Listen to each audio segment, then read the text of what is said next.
मित्रांनो, नुकतंच आपण बघितलं तर तामिळनाडूचे जे मुख्यमंत्री आहेत सी जोसेफ विजय थळपती आणि एम के स्टॅलिन जे DMK पक्षाचे नुकतेच रिटायर झालेले मुख्यमंत्री आहेत, या दोघांची जी भेट आहे राजकारणामध्ये ते आपण बघितलेले आहे. बऱ्याचदा आपण राजकारणी लोकांना बघत असताना त्यांच्यामध्ये असणारी जी दुश्मनी आहे किंवा एक प्रकारचा जो राग आहे किंवा बऱ्याच ठिकाणी आपल्याला असं बघायला मिळतं की त्यांच्यामध्ये संवाद नसतो आणि म्हणून MK स्टॅलिन असतील किंवा थळपती विजय असतील यांची जी भेट आहे ती एक रिस्पेक्टफुली राजकारणामध्ये एखादी व्यक्ती जरी वैचारिकदृष्ट्या आपला साथीदार नसेल किंवा वैचारिकदृष्ट्या एकमेकांचे जे विचार आहेत ते जुळत नसतील तरी देखील एक शिस्त किंवा एक संस्कार किंवा एक रिस्पेक्टफुली भेट म्हणून आपण त्यांच्याशी संवाद साधला पाहिजे. पण ज्या गोष्टी चुकीच्या आहेत, ज्या गोष्टींमुळे समाजामध्ये वेगवेगळ्या प्रकारचे गैरसमज निर्माण होतात, ज्या मुलं लोकांचं प्रचंड मोठं नुकसान होतं, अशा गोष्टींचा जो विरोध आहे तो समाजामध्ये नेहमीच आपण ठेवला पाहिजे.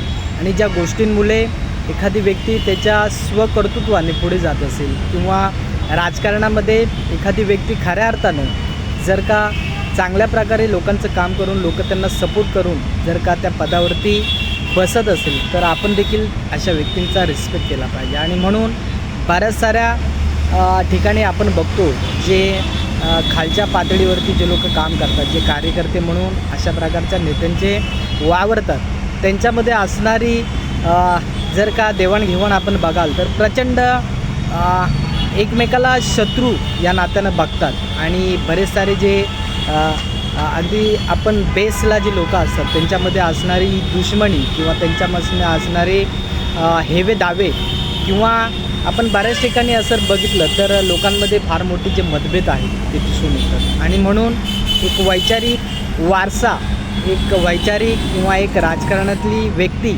किंवा व्यक्तीचा व्यक्तीशी असलेला एक संवाद हा अतिशय विनम्रपणे असला पाहिजे. आणि ज्या गोष्टींमुळे समाजाचं नुकसान होतं त्या गोष्टींना विरोध करून, ज्या गोष्टींमुळे समाजामध्ये व्यक्तीची जी प्रतिष्ठा आहे किंवा व्यक्तीचा जो मान सन्मान आहे तो आपण त्यांना देतच राहिलं पाहिजे. आणि खऱ्या अर्थानं MK स्टॅलिन असेल किंवा विजय थळपती असेल यांची जी भेट आहे ती खऱ्या अर्थानं त्या व्यक्तीचा किंवा त्या व्यक्तीनं त्या पदाला भूषवलेलं जे काम आहे तिचा आपण रिस्पेक्ट केला पाहिजे. तिचा नॉलेजचा, तिच्या ज्ञानाचा जो रिस्पेक्ट आहे तो आपण प्रत्येक ठिकाणी केलं पाहिजे. आणि म्हणून जे तळामध्ये जे लोक काम करतात कार्यकर्ते म्हणून त्यांच्यामध्ये अशा प्रकारची विसंगती फार मोठ्या प्रमाणामध्ये आपल्याला बऱ्याच ठिकाणी दिसून येते.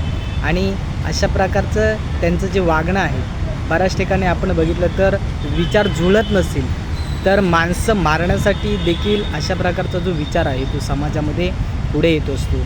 बऱ्याच ठिकाणी आपण बघितलं तर लोकांना गोळ्या घालून प्रत्यक्ष उडवलेली कित्येक उदाहरणं आपण समाज माध्यमांमध्ये बघत असतो. आणि म्हणून ज्या व्यक्तींचा विचार ज्या वेळेला आपणाला पटत नाही किंवा आपण हरतो विचारानं तिथे मात्र हिंसेला जागा मिळते. आणि जिथे विचार हरले जातात, जिथे विचार एखाद्या व्यक्तीला मारण्यासाठी प्रवृत्त करतात ते विचार जे आहेत त्या संस्था ज्या आहेत त्या अशा प्रकारच्या इन्स्टिट्यूट ज्या आहेत किंवा त्या प्रकारची जी लोकं आहेत जी मारण्यास परावृत्त करतात आणि जी मारण्यासाठी प्रत्यक्ष पुढे येतात ती खऱ्या अर्थानं आपल्या जीवनामध्ये अगोदरच हरलेली असतात. आणि म्हणून प्रत्येक व्यक्तीचा एक व्यक्ती म्हणून रिस्पेक्ट करणं हे आपलं आद्य कर्तव्य आहे. आणि म्हणून ही जी भेट आहे राजकारणातली ती खऱ्या अर्थानं व्यक्तीचा रिस्पेक्ट करणारी आहे हे आपणाला या ठिकाणी दिसून येतं. पुन्हा एकदा तुम्हा सर्वांना जय भीम करतो आणि या व्हिडिओमधून तुम्हा सर्वांची रजा घेतो. जय भीम.